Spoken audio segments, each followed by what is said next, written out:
Hi, everyone. Good evening. Thank you so much for being here tonight for this very special event featuring Kathy Giusti. Who's excited to be here? Before I continue, I'll get the boring stuff out of the way first. My name is Julia Ray Hoddenfield. I'm the manager of adult programming here at New Canaan Library. And first and foremost, please check your phone, make sure it's silenced, and also take note of our auditorium exits. We have some exits here that can take you through our wonderful library green to the heart of downtown if you want to go grab dinner, or if you want to go to your car, you could go out to your left there. Okay, now for the fun stuff. Tonight, we will hear from two-time cancer survivor, business leader, and healthcare disruptor, Kathy Giusti, in conversation with journalist Lee Woodruff as they discuss Ms. Giusti's informative and inspirational new book, Fatal to Fearless: 12 Steps to Beating Cancer in a Broken Medical System. More than an involved member of the New Canaan community, Kathy Giusti's contributions to the medical and business world have led her to be recognized as one of Time's most influential people and Forbes magazine's 50 greatest leaders. Part memoir and part how-to, Fatal to Fearless tells the gripping story of how Kathy Giusti took on the medical system and turned it to her advantage. It is a crash course in surviving a difficult diagnosis, organized around 12 essential steps. I know you're all going to want to buy a copy of Fatal to Fearless at the end of this program, and our friends Elm Street Books are right there in the back. So we'll have some books available for sale and just some very light refreshments as well.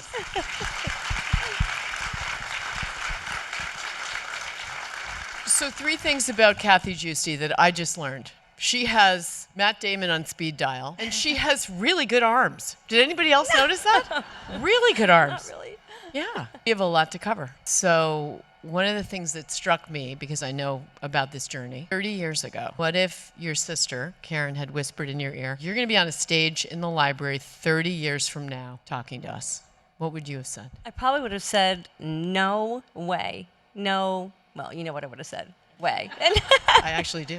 That's an F in it probably somewhere. You know why? Because it was 1996 when I was diagnosed. And so if you think about it, back then it was 10 years and $1 billion to get one drug to market. And I had looked in the pipeline, and there was not one single drug for multiple myeloma. So it wasn't like I was thinking, oh, if I'll die, it was when will I die? And so the question back then was technically, will I beat the 3 years that I've been given, and will I see our daughter Nicole off to kindergarten? And I think, you know, when you read the first part of that book, Lee, the symbolism that really strikes me is when Paul and I are walking out of Borders bookstore, and in one hand was a calendar, and that calendar was representing every doctor's appointment we were now facing to save my life. And in the other hand was a journal, and that journal was representing what I was going to write to Nicole at 18 months old so that she would remember me and how I was going to live my life. Writing leads you to your North Star. And I think that what I learned the most, and it's fascinating, I didn't bring the journal with me, but I can tell you the very first pages of that journal were all about my North Star really being continuing to build our family and continuing to build memories. And so everybody thought we were crazy to move forward and have another child, but David's in the back, and part of that was because I had grown up with an identical twin sister who was always by my side, and I really wanted Nicole and David to be able to get through that together. So I feel like part of the book is really about people understanding their own North Star. Like, I can tell you a lot about the 12 steps of cancer, but I think going back and reading all those journals taught me something else, which was know what it is, and when you're facing a fatal disease, you really know what it is, and you start to write about it, but make sure you stick with it, because you can go off on tangents and kind of miss it. Did anything surprise you in the journals when you went back and looked at them? Yeah, I think I thought I was going to take, I wrote a journal every year, and I was writing it now to Paul, David, and Nicole. And I thought I was going to go back, and all 26 were on the desk, and I thought, okay, I've got to write this book. I may as well go back and read all the journals. And I thought, I've got this. Like, I'm going to read these and say, I nailed it. Like, I did everything right. I was amazing. And I started reading them. I'm like, oh, my God. Like, you were not on your game at all. There were so many things I missed, and I think the biggest part of it was the balance again of saving my life while living it. And I think I was so focused on the how to save it and how to save it for other people that I would say I was distracted. There were times, I tried to get to every game and I tried to do this, but I think I could have done a much better job of knowing exactly what my family, my sister, my husband, my kids, my friends all needed. I could have done better. I think that's what I really learned. Is there a parent in this room that doesn't feel this way? Because I sure could say that. So, and I didn't go solve 15 different drugs to cure cancer. I didn't do that alone. Let's be clear. Like, I watched that film and I go, oh my God, because you know what? That film is not about me.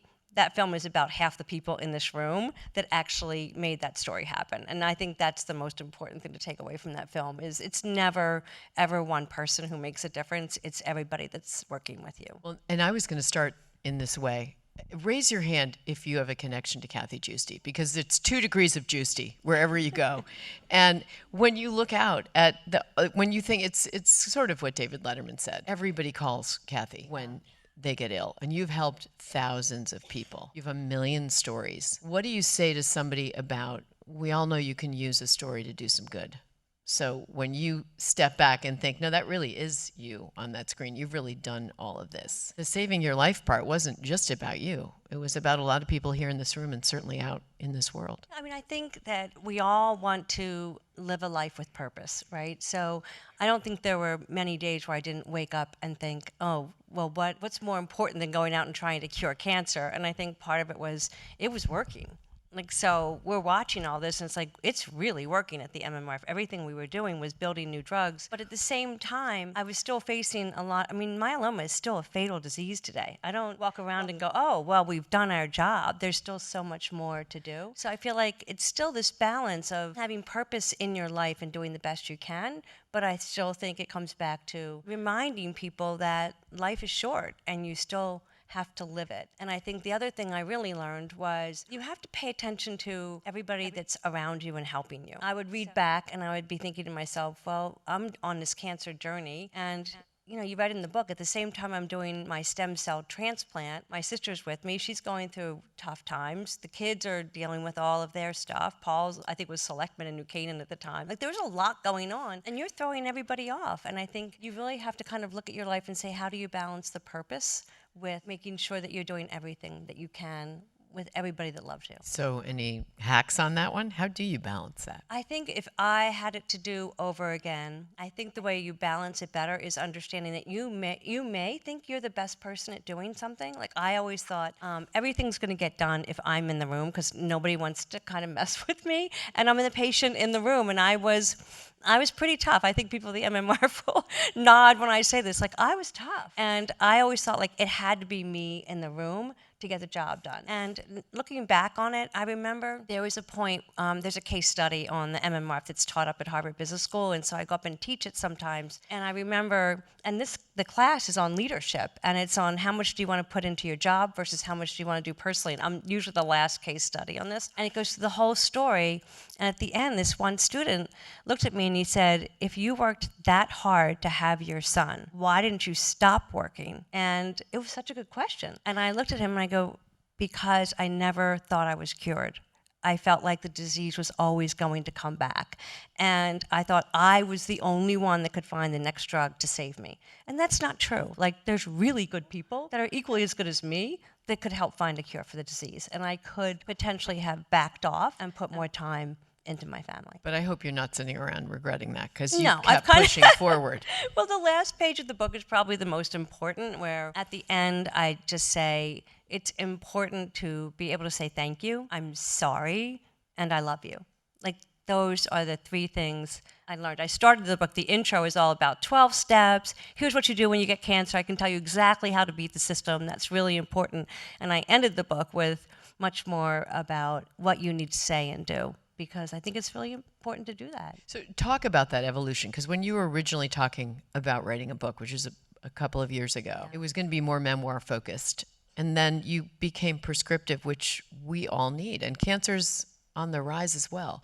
What made you decide to combine these 2 elements? And then how did you pick the advice so that it wouldn't be too didactic. Yeah, it was funny. Anybody that knew me personally but hadn't had cancer wanted to write a book that was, or wanted to have a book that was, what was the personal journey? What was it like?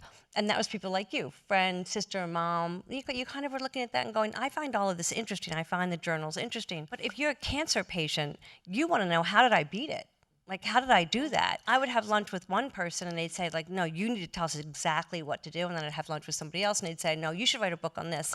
And so I decided to write one that did both, but that's really hard to do because the hardest part of the book was finding a story that went with every what to do in the book. And that was trying to put all of that together. That's why I had to go back into all the journals and figure it out. But I think it worked. It was just harder. I think a hard part about writing a memoir too is, what do you leave out because you want to protect other people? It's not your story to tell their story. So how did you choose those moments? And did you talk to family members about what was okay to include?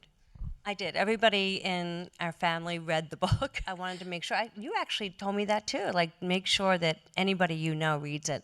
But I think there's also a lot of friends that are in the book. Like, you also see that there's the 8, many of whom are here tonight. And I just wanted to make sure, like, every time I was talking about the people that were surrounding me, that I was presenting them in the way I viewed them. But it doesn't mean I always got it perfectly right in the book, because the editors would come back in and say, well, this goes on the floor because it doesn't match the story. So you only have so much leeway. When cancer came back a second time, tell us about that. What did that feel like? You probably looked up to the heavens and said, hey, didn't I just do my bit here? Ironically, I did not, because, again, it was my sister. So, obviously Karen was my donor for my stem cell transplant for multiple myeloma. So that really did, along with everything we had done at the MMRF to come up with these new drugs, I was on those drugs. So the combination of those two things were incredibly helpful. But then Karen was diagnosed with stage 3 breast cancer. And so as soon as that happened, one of the myeloma doctors then said to me,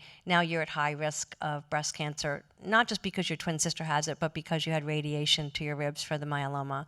So I was actually doing the high-risk screening with a breast cancer surgeon. And when they're doing that, the likelihood of finding anything early is really high. In many ways, I had a gift in that they found it so early that I had more options than most people do. But I had a lot of discussions, everybody in my family, with Karen. I mean, sometimes you have to stay on these drugs for a really long time, and all the cancer patients in this room know this. One of our biggest frustrations is we want to get off the drugs, but they keep us on because they don't have the data to tell us when to go off. And in breast cancer, there's some that you have to keep taking, and they're miserable. And if I did the double mastectomy, I didn't have to do that. So that's why I made that decision. That you have to, again, this is the whole point of the book. You have to, number one, understand who's going to help you. And your caregivers are going to be very close to you. So during the myeloma part, obviously, Paul and I were in Chicago, so we were dealing with all of this. Nicole was 18 months old. By the time I was doing a stem cell transplant, Nicole was in middle school and David was in 3rd grade. And middle school is a terrible time to get cancer. It's just brutal. Like, nothing good is happening to your child in middle school, let's face it.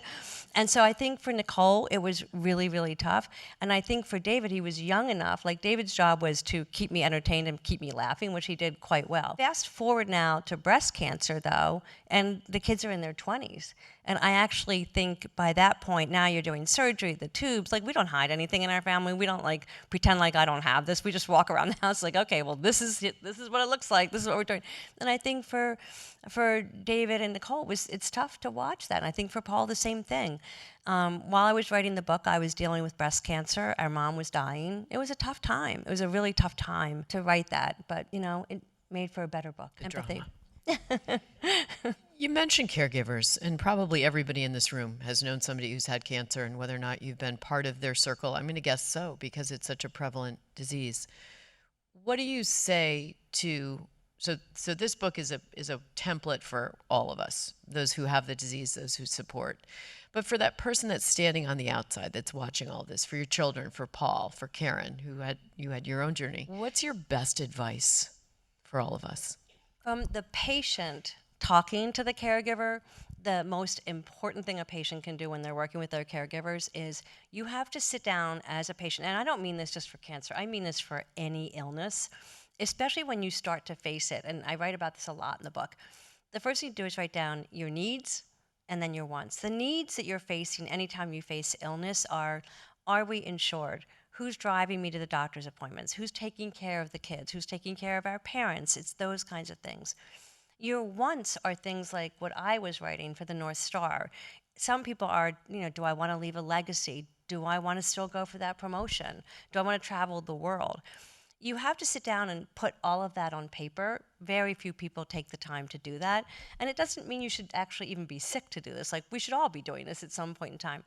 Once you do that, though, that's when you actually say to yourself, who can help me with this? And for some of it, you really, if your spouse is there and a great caregiver, which of course Paul was, that's amazing. If your sister is there and she's fun and always taking you to the doctor's appointments and does her caregiving in a completely different way and super empathy, I grab her for that. She did all the research with me. And everybody kind of knew their role. I do remember at one point when I was getting ready for transplant, one of the counselors that I was seeing was saying, don't put all of it on your family, call your friends. And that's when my team of 8, I literally called them all and I said, I don't think this is going to be fun or easy. I really need you guys. And we started meeting for lunch. We all worked, so it was like we had only certain days that we could meet for lunch. And now here we are all these years later, and we're like our own little mini focus group of, sick parents, kids getting married, and we've been through, 3 of us have now had cancer.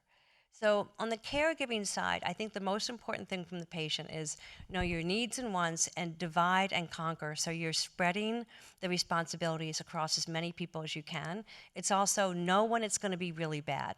You don't need to call every caregiver when you're doing your research. There's probably 1 or 2 people that can help you with that. But when you're living and breathing at the doctor's office or you're heading in for a transplant, you're not going to be home for 3 weeks and you need your kids fed, you need your neighborhood and everybody to help you. So know all of that. And then be very clear about the responsibilities and delegate them so that you're not sitting there going, oh, I don't want any help. Oh, I don't want to bother anybody. Just be clear, bother them, and they'll be fine. On the caregiving side, if you're getting fed up, say it. Just say it. Like, if somebody's relying on you too much and it's getting to you, then you need to sit down and have a discussion about that because you could find somebody at the hospital. There's other resources you could have. But the worst thing is to start to feel resentment and then think you didn't say anything. And I think it's really easy for caregivers to feel resentment. I mean, we all do. We all like taking care of our parents. We all know how many times we've all been like, or our kids, and go, oh, why do I have to do this again? But you want to be able to say, does it start to feel like too much? How do you handle it? And there's always ways to do that. You just don't want to let it build because it really affects relationships in a tough way. You are such a buoyant person. You said to me once, like, I don't ever, of course you've had a bad day, but your mindset when you wake up is to not have a bad day. So what does it look like when Kathy Giusti is having a bad day? Who's paying the price? Paul? Yeah. Paul, Nicole, David, Karen.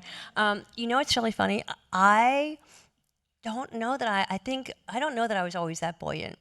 To be honest with you, I think I just always had to be on. Like, part of running the MMRF was you had to be out there. People had to know what you were doing. You had to be on the road. You had to be everywhere just speaking. Like, you could see it in the film. I was, where am I going?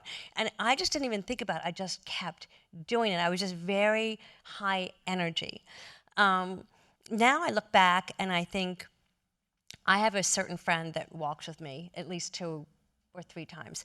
She is positivity. She wakes up every morning, and even if I'm having a tough time, she will look at me and say, where's the light? The sun is coming in somewhere. Today is just one day. And I really rely on her, especially if you're going through breast cancer and things like that. Like I said, every caregiver has a role. She was my positivity, and I think I learn a lot from other people. And I think that's helped me. So I don't know that being super positive came naturally to me. I think it does now after writing the book and after 2 years of a tough time. I think I really try to focus much more on it. When you look back at those 30 years and you read all of those journals, was there one year that stuck out to you in particular for any reason? Definitely the transplant year. Karen will tell you it was the hardest year for all of us because now you're in the thick of chemotherapy and transplant. All the myeloma patients in the room, will nod. it's not an easy thing to go through, and it's long. I mean, you're doing chemotherapy for a long period of time. You're really sick, and then you've got to go into isolation in the hospital for 3 weeks, and then you come out and you're still really sick. And I know whenever we watch all these commercials, Keytruda or whatever on TV, and it's like, ring the bell, and oh, you're done, it's great. It doesn't happen like that. Just to be clear, like, I'm sitting there, and now I'm through the transplant, and I weigh like 95 pounds, but I'm like, I'm home, and everything should be good, and I'm like, I got through it. And all of a sudden, I mean, Paul has to go back to work, the kids have to go back to school, your friends are busy doing their things, and you're sitting there like, what the F just happened in my life? Like, and now I'm sitting there in like one of the deepest depressions I've ever been in. So I called my sister, and she came up, and like she had to get me out of the house. And of course, we went to the most dangerous places we could go, the grocery store. Don't go to the grocery store when you have no immune system. It's not a good thing to do. But I had to find ways, and I also had to go to the doctor and say, I'm down, like I'm really down. And so that's why when I wrote the book, I tried to be as honest as I could to say, don't think it's ever going to be easy. Like, I wish, like even when you said that to me, like you're buoyant, I'm like, I don't know. I'd love to be the life of the party. I really would love to be the life of the party, but I still have a fatal disease. And so there are still times when I'm getting ready to go to Dana-Farber, I'm doing other things, and it still hangs over me a little bit. And so I think you have to kind of go, okay, you just do the best you can with every day that you have. Okay, but not everyone gets a diagnosis and decides to go solve for the disease. I mean, that was your response, really. You can see the slow build.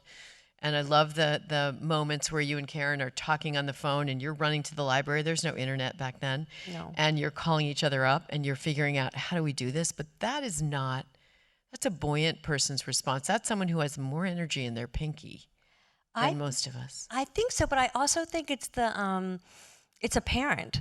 I think honestly for me, I think, every parent in this room would relate to this. Your daughter's 18 months old. You're told you have 3 years. And I'm thinking, if I just live a little bit longer, she's going to remember that I was here. And so I think the drive came from, and then when David was born, I'm like, now Paul and I have 2 children. I can't leave this man. Like, now we've done this. I can't leave him with these 2 children. And so I think it just started to build out of all that. I think having Karen as an attorney that got the foundation off the ground was also a huge help. But now you're driven, and I think in some ways I just had the perfect background to start a nonprofit. Number one, I'd never worked at a nonprofit. I'd only ever worked in the pharmaceutical industry and other big companies. So I didn't run it like a nonprofit. I ran it like a corporation. It was all I knew. And I think based on that, that was why we succeeded. And now all of a sudden you're building and drugs are coming in and patients are living longer, but patients are also still dying, and you've got to keep going. And I think that's how the foundation really grew. I think my greatest gift, ironically, was when the MMRF was now off and running, and I was asked to go up to Harvard Business School, and that was working across every disease group and teaching those leaders how to run nonprofits and do it much better. And I loved that job. But, in academia, they love to do academia. They don't love to build businesses. So as much as I loved it, it's, after a certain period of time, COVID came in and we had to move on. And as soon as a really great leader steps away that's building collaborations and teaching everybody how to do this, everybody goes back to their space.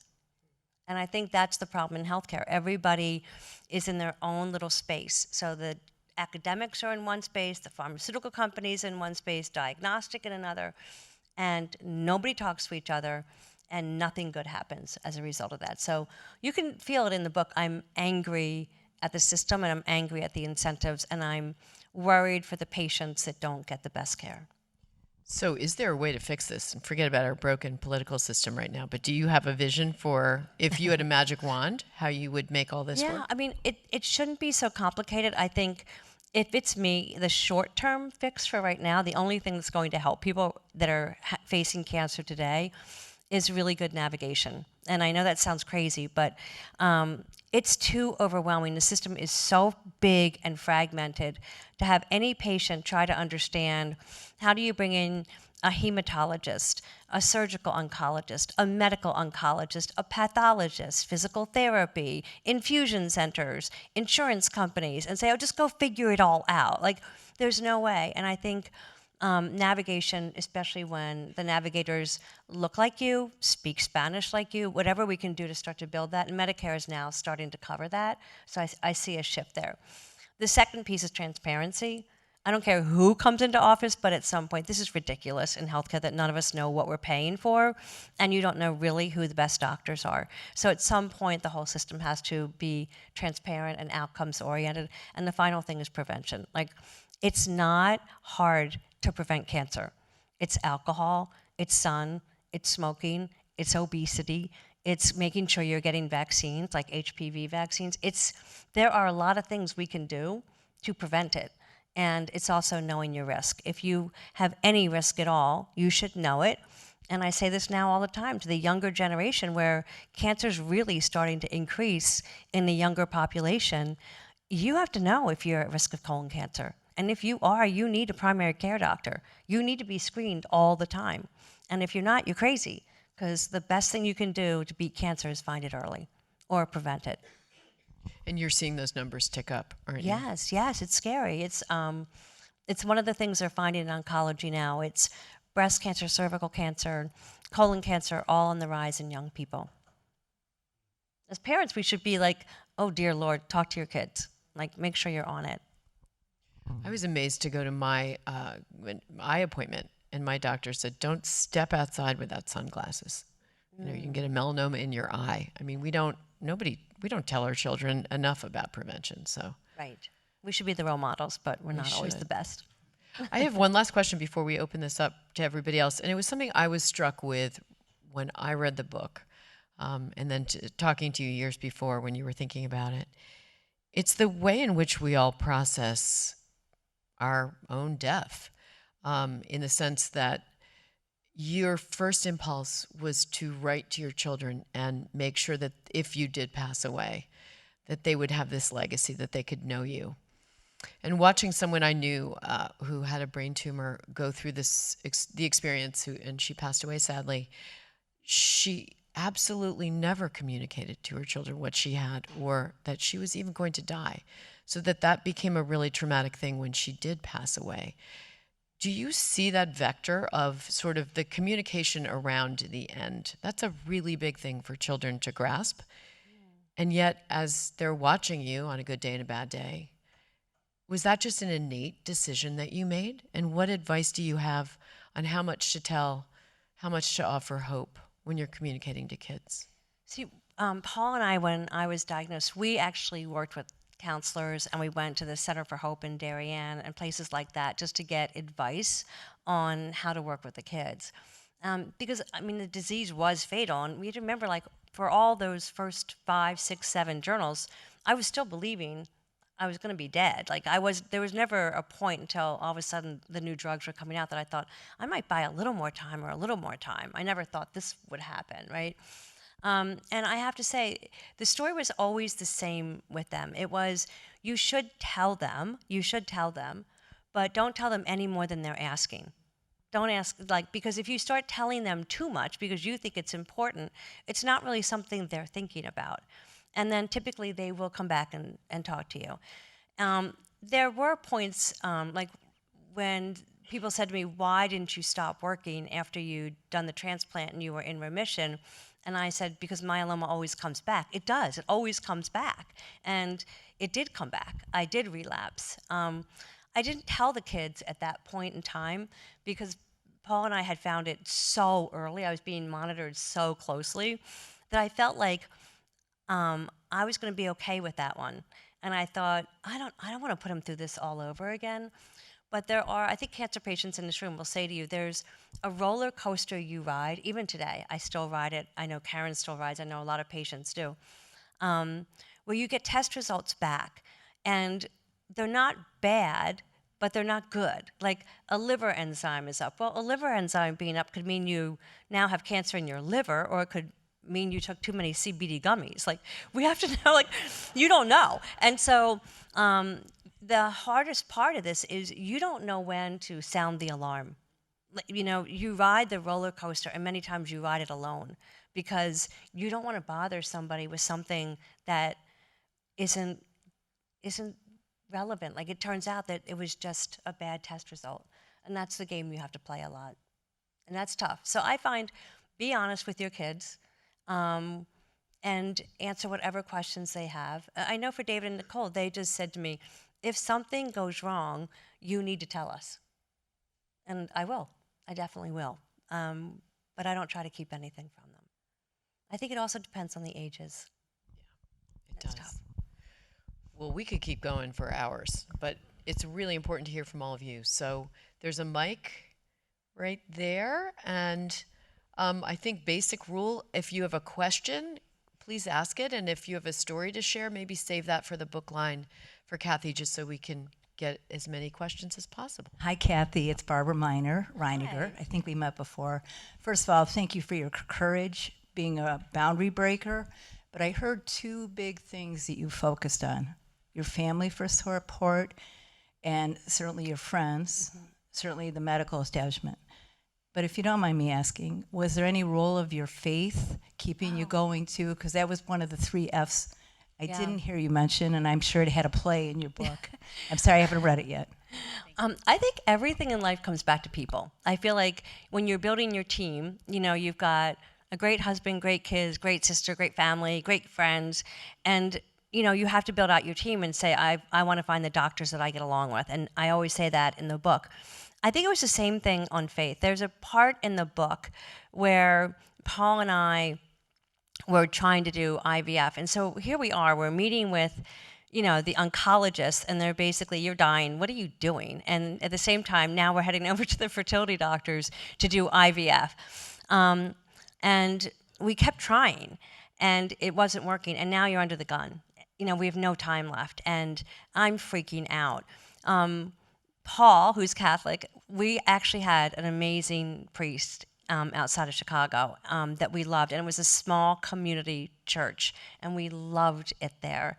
And so we had like this priest that actually helped us through so much. It was amazing. And I do remember, like, it's in the book, that on the last try, I remember going into the church, we talked with him, we lit candles, and I mean, our faith was really, really important. And sadly now, I can't say, like, we've gotten through so much, and I can't say that we have found that same type of priest that we feel like so comfortable with. And we ended up coming here, we joined a church, and there was embezzlement going on, and we're like, oh, I don't know, this is not so great. In New Canaan? Not in New Canaan, different, the next town over. Of course. Nicole was an altar server. I was like, okay, this is not good. And I think it just threw us off, and I feel badly about it. I actually do kind of feel badly about it, because I think it's a really important part, and it was such a gift at such a critical time in our lives. Kathy, I'm just curious, have you let the children read the journals, and are you still writing them?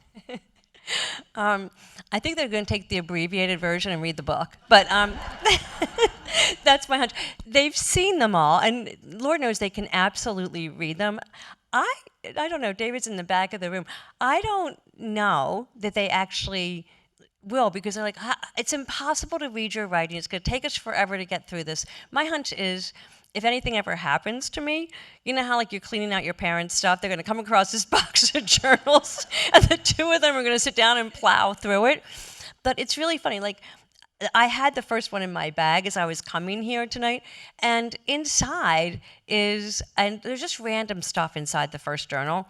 Inside is a birthday card, a 4th birthday card for David. I don't know why I picked his 4th birthday, but it's inside the journal. I still haven't opened it. So maybe we'll open that when he's 40, I don't know. But so I don't know. David, do you think you're going to read them before anything happens to me? David, there's a right answer. There's a right answer here, David, and I know you're going to choose it. I think they'll read them together. That's going to be my guess. I have a guess on that one. I think, and if there are kids in the audience, grown kids or whatever, I think our kids don't really care. Well, they don't really care at certain points, but they don't really care until they get to a certain point in life. Yeah. I mean, how many think you're times do you right. try to tell them about your life and all the, yeah, where's the credit card, Mom? But I think, Right. David, I think you will read those journals at some point. I'd love to hear more about the I'd love to hear more about the roller coaster you were talking about. How do you manage the ups and downs day in, day out, and what's been helpful for you?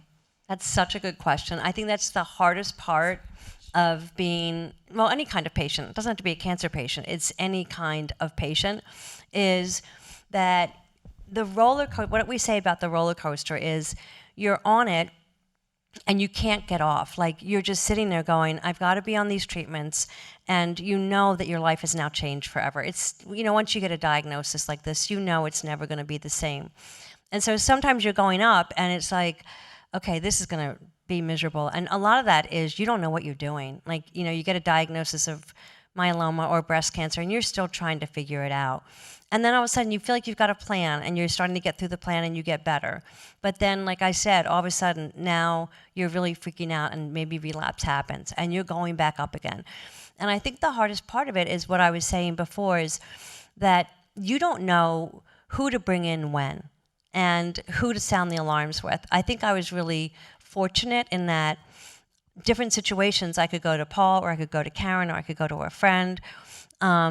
I didn't typically on treatment stuff go to the kids. I was just more trying to be there for them as much as I could be.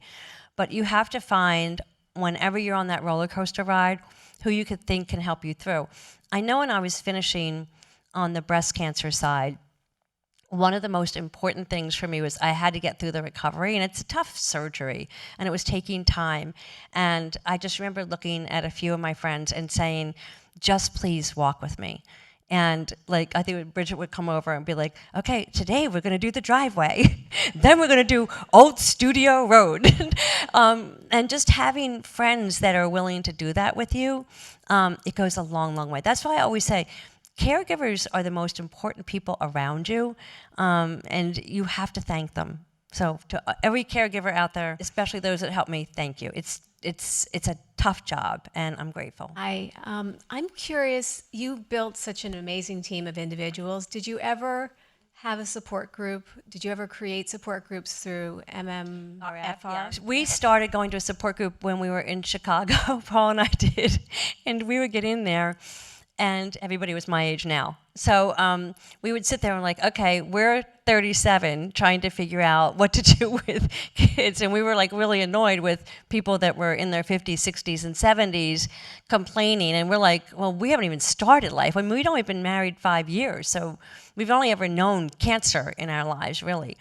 And we couldn't relate at all with them. And so we felt like that was not the right thing for us. So we felt like, okay, we'll do more of the individual. We'll have people like Center for Hope help us. At the MMRF, yes, we felt like support groups are really, really important, and I still think they are, but I think even more important than the support groups now are the navigation groups, like working with a navigator, making sure you're on the right path, and let that navigator help find you a social worker and other people. And if you decide to go to a support group, make sure that it's people that have the same issues that you do, they're around the same age and dealing with the same stuff, or you get really, really frustrated by it. So I think it's a lot easier today to find people and focus on a few really close friends that you meet along the way. Susie Bench is here. She's like the master of connecting everybody with myeloma out in Fairfield County, so just find her. You mentioned social worker. What did she do for you? So if you're sitting with cancer and you're trying to figure out anything from how do I handle this disease emotionally, which these diseases are tough. It's tough to keep your head in the game. How do I handle issues with kids, family, friends? They can help you with insurance. So groups like Cancer Care, NCCS, they're all listed with social workers.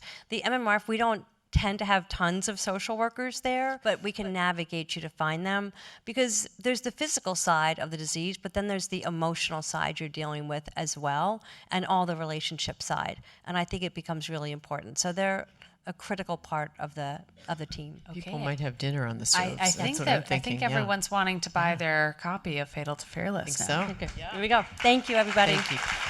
Thank you so much for this wonderful conversation.